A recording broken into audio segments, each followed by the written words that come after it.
we're with my good friend Caleb Thiebaud, and he has graciously agreed to participate in my punk shoe interview. Thank you, Caleb, for inviting me into your home. This is a rad home. He's fixing this place up, and he has some rad decor and a great collection back there. Yeah. And his wonderful girlfriend over here who doesn't want to be videoed. Very wonderful, nice woman. All right, Caleb. What was your first introduction to a type of punk rock subculture? Okay. So I grew up in Dallas, Texas. In about 6th grade, I started getting in a lot of trouble. I ran with gangs. I didn't know anything about punk rock. Had never heard of it. Grew up on gangster rap. Got attracted to that whole subgenre and everything that came with hip hop. I did that all up until high school and ended up getting kicked out of high school. Had to go live with my aunt and uncle in Rockwall, Texas. What was that like? It was different, man. They had a lot of the rich kids lived out there, but they also had a lot of the goths and punks like mixed into their school. And I met an older punk rocker. I'm not fond of the person or their name, but they introduced me to some of the classic bands, you know, DK and Black Flag, and I thought all that was cool, but I got more into like the Descendants and Guttermouth. So that was my thing, but I was still like a gangster, but now I was a gangster with a little green mohawk, and I thought it was cool. How old were you at this time? I was probably in about 9th grade. Okay. And he invited me downtown for my first punk show. So we went to Deep Ellum, and it was at a place called the Orbit Room, which is not a bar anymore, but if you were part of the Dallas skinhead scene, you knew the Orbit Room. So how far away was this little town from Dallas? It was about 10 minutes. Okay. So it was a suburb, and we went downtown. He snuck me into the Orbit Room, and Riot Squad was playing, and instantly I felt like I was at the right place. Okay. And take me back in time. You walk in. Can you go back in time and describe what it was like at that age to walk into your first punk show? What you saw, what you smelled, what you heard, the whole experience? Yeah. So we walk in. I thought it was cool to be in a bar to begin with. And you see these guys with crazy hair. Turner from Pumpin' Alpha was there with all the skulls tattooed down the side of his face. Mohawks everywhere. Group of bald guys in the corner, which at the time I had no clue what that meant. And I was just excited. I was part of something cool. And it wasn't the whole gang life. I knew it wasn't for me. It wasn't built for me. It wasn't built for my culture. You always felt that way in your heart. I was going to be an outsider, and that's what I was trying to get away from. Yeah. So we're at that show, and I remember I asked Joe to play Bottom of the Bottle, and I thought it was the coolest thing that the band played the song I wanted to hear. And when the band finished, the bald guys in the corner came out and bottled a guy. And as soon as they bottled him, I knew I wanted to lace up. Like, that was it for me. I'm like, this is cool. This is just like the gang life that I wanted to be part of, but it's for kids that look like me. Yeah. What was it about that attracted you to that? The way they moved together. The way that the guy that bottled him knew the rest of the people in that building were behind him and ready to go. He had what I wanted. He had people that were there to protect him, you know? And that felt good as a young man, right? It did. I was adopted. I didn't know my real family. And I had a great family, but I wanted to feel what everybody else felt. I wanted to feel family like other people felt family. And that's what I saw in this subculture was a family, you know?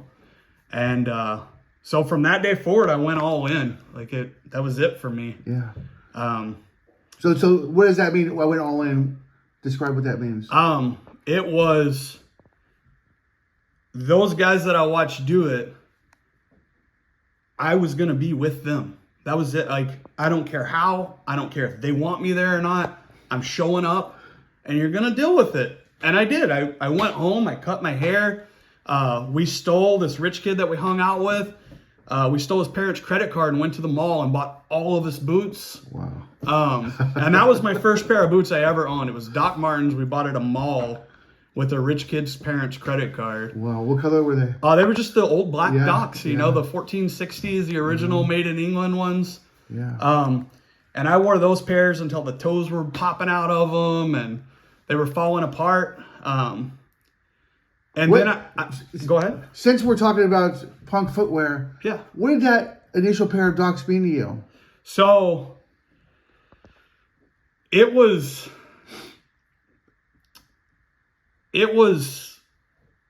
you had achieved something. You had something that not everybody could get their hands on. You know, and nobody could say your mommy bought you those or whatever. No, I got these. I mean, I stole something to get them, but I got them. They're mine. I own them. I own something that costs more than any other article of clothing I own, and I'm proud of them. And the pride, like you felt pride every time you pulled them on. It was your uniform, you know. I'm going out. I need to lace up. It was just part of it, you know. And I started showing up wearing them, and the old guys didn't like it. So how old? The 20s or late teens? So I was probably 18, 19. Nobody shaved me in. I didn't run with anybody.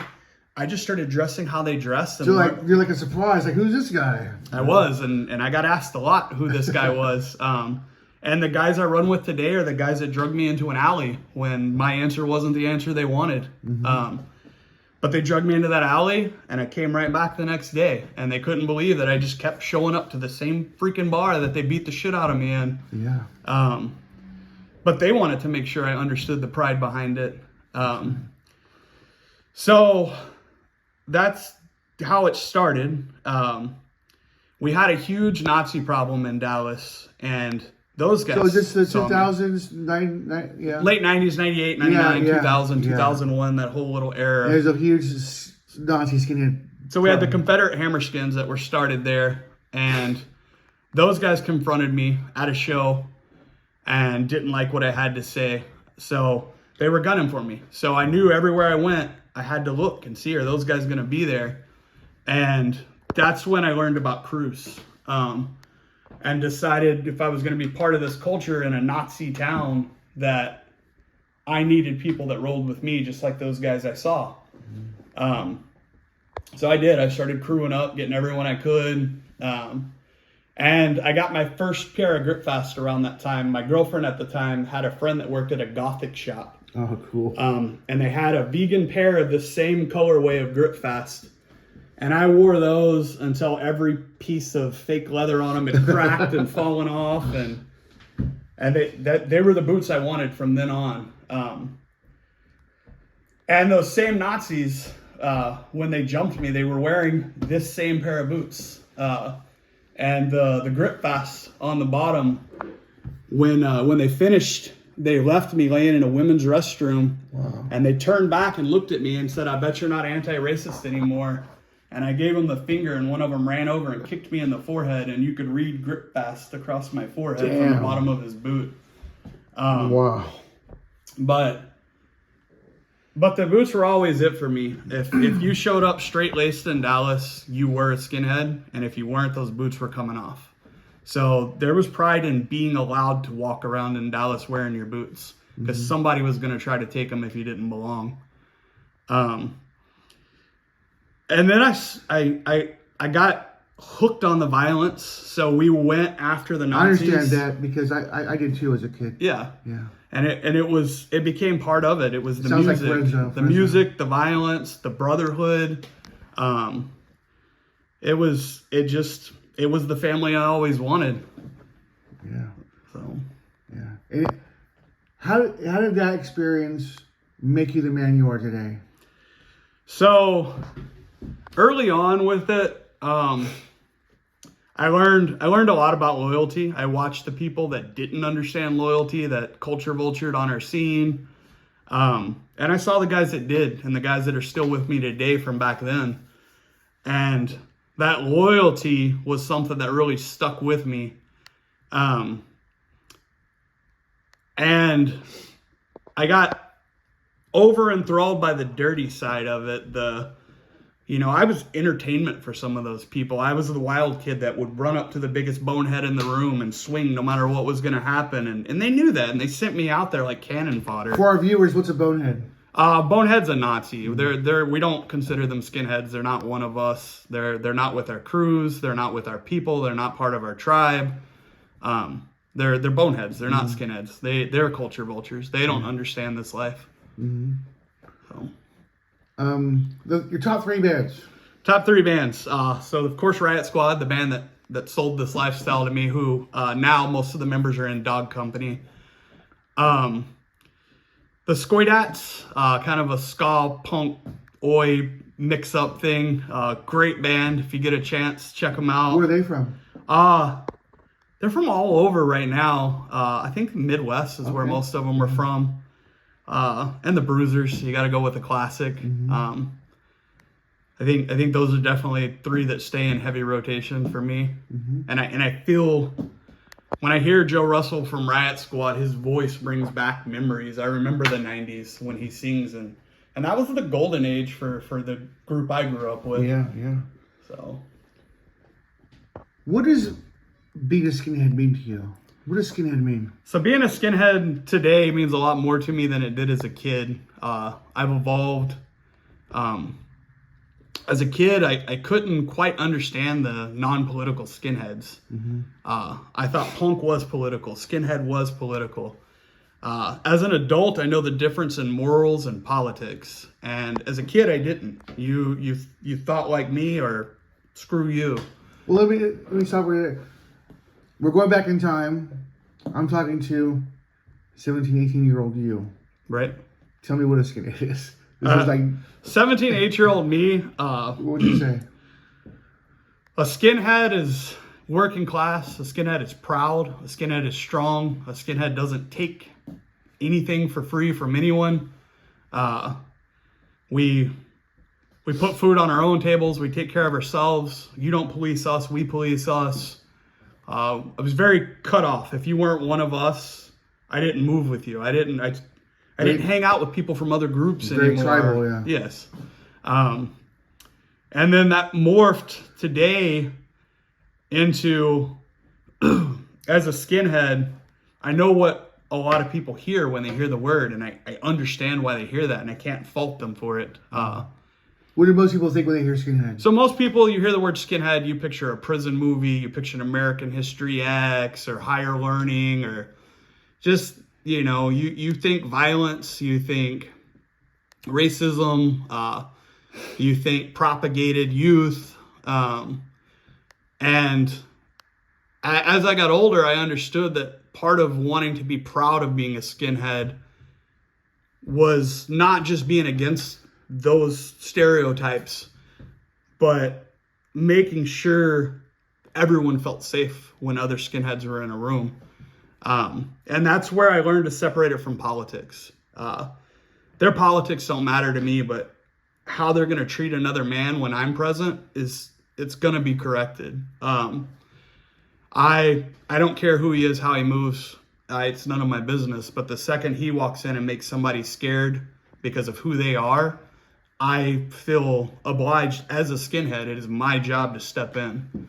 I feel like the pride also comes with a voice, and that voice I need to use when other people don't feel like they have a voice. So now I police more than myself. I think as a skinhead, you police the whole scene around you. If I'm going to claim Dallas skinhead and there's things going on in the Dallas scene that I don't approve of, my name's on that thing. If I claim Fresno skinhead and I let people move wrong in Fresno, I've screwed up, because every move a Fresno skinhead makes represents me. So if I let a Fresno skinhead make someone afraid because of the color of their skin or their religion or their politics or whatever, now they're afraid when they see me too. So as an adult, I see the responsibility that comes with the pride. And I've also learned there are people that I would think were my enemy because of their politics that aren't bad people. So I learned to separate a bonehead from a conservative, or a bonehead from someone who's just a square and wants to walk the line or whatever, you know. Yeah. My mind is opened a lot. A lot of the anger went away. And as my tribe got smaller, it got stronger and it got more pure. And I also learned, you know, I'm not walking around with boots and braces every day that I walk out of the house, and but I walk with it in my heart everywhere I go, and I make sure everyone knows. They know who I am. They know what I'm about, and it follows me everywhere I go. I've traveled all over, most places in the U.S. and a lot of places outside of the U.S. Somebody can vouch for who I am and what I've done for them. They're seeing myself. And that's part of it. If you want to make it as a skinhead, your name's going to carry some weight, good or bad. And I used to carry bad weight, and I've tried to mend that every chance I get. Yeah, amen. Most memorable gig. When it stands out the most. You know, I circle back to the first one I went to. Yeah. Because it was... That was a conversion, right? It's when I saw what I was looking for, and I saw it in guys that were one generation ahead of me, and now those guys run with my crew, they run in my circle, they support me, and they know that I've supported everything they've done from the day I saw them, and that will always stick with me. And one of my favorite things as an adult was being able to have a beer with the guys I idolized when nobody knew who I was. That those guys now see the name that my weight carries. Yeah, that's great. That's part of the whole punk rock experience, right? That you're right there with the band. They're not on a stadium stage, untouchable gods, right? They're We're in right the there. same tribe. They're not someone else. And if they are, we find out. That's you know right. Exactly. Yeah. And it carries over. And I love that I can show up in Fresno and real recognize real. You know, the punks and skins were immediately my tribe here. You know, from every punk rock kid I've met here to all the old boot party skins and Fresno City skins and Fresno hardcore guys. It's instant, you know, and anywhere we go, it's the same thing. You know, you go down to LA, you go back to Texas, like, you know, it's universal, and it's recognized, you know? That's right, yeah. So tell me about your boots and a couple of memories of where these dogs have taken you. Yeah. So this pair was very important to me because it's the first pair I bought out of my pocket legitimately. No crime involved. You didn't steal anybody's credit card from rich parents? There are no on-the-books criminal charges with this pair. My first pair of Docs did get me an ag assault case, but this pair was replacing that first pair of Grip Fast I had. And these have been to more shows than any pair I owned as a kid because now I can afford to go see all the bands I love. And, you know, these came around when I still thought, you know, boots every day, no matter what. Broken foot, doesn't matter. You still find a way to slide it into the boots. But it was more about nostalgia. It was more about replacing that pair. And when I got these, they didn't make them in the 10i anymore in my size. Solovair, the warehouse was having issues. So I had to buy taller boots. And I see taller boots as a little fetishy for my liking. So I cut them down with scissors, and they've still hung on for dear life. I mean, that's pretty cool. These boots have been through the steps, and they've held on better than any of the Docs I started out with. So I love them, and I've said for 5 years I was going to get a new pair, and I can't let this pair go. This is the pair. Yeah, it's okay. Let's go deeper into that because everybody wears shoes. Everyone in society has to wear shoes, right? But these seem to be more than just a pair of shoes. I mean, you say you can't get rid of them. Why? I mean, in what way are they more than just shoes to you? So, whether I look at it from these have went to war with me, you know, it's your rifle as a skinhead. I'm not trying to shoot you. I might be trying to step on you. Yeah. And these boots have been through that. You know, these boots have been in Dallas County property when I'm sitting in jail waiting to get out the next day from the big bar fight, or like your actual dog patting, waiting for you, right? Yeah, and walking back out and sliding back into them. You're ready again. You're in that uniform, and I remember squatting on a girl's couch hiding from the cops, and it was in these boots, and it's all I had with me. So for 6 months, these boots didn't come off unless I was showering, because I was on the run, hopping from couch to couch. And like I said, the shows I've been to in them, the bands I thought I would never get to see that I got to see in them, and the woman I met while I was wearing them, and just they've lived the life I've lived. Yeah. They've been there with me through thick and thin. They never turned their back on me. Mm-hmm. I never questioned my boots' loyalty. That's a great answer. So on a larger scale, like on a punk rock scale, because there's so many different genres attached to punk rock, how does a shoe make the person? Because you can't like just have a mohawk and then go out with penny loafers, right? I mean, what is it about the shoe or the footwear, the boot, that makes the punk or the skin? Okay. I think the punk or the skin makes the footwear more than the footwear makes the punk or the skin. But there's also something to be said about understanding the roots of this life we live and respecting that. And Tradition. I see it as, you can show up with a bald head. You could even show up with a Fred Perry and nobody might say anything to you. You could show up in boots and they might still not. But if you lace your boots a certain way, or you put the boots with the shirt, or then all of a sudden you're representing me.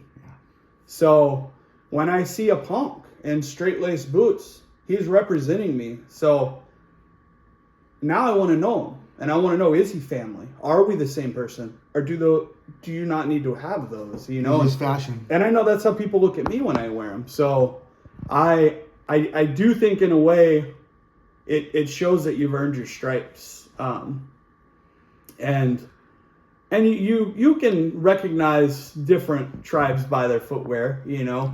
I walk in and see a bunch of loafers. I'm not assuming it's a bunch of old boneheads waiting to get me. That's because there's a little too much style in the room for those guys. A bunch of accountants. Right.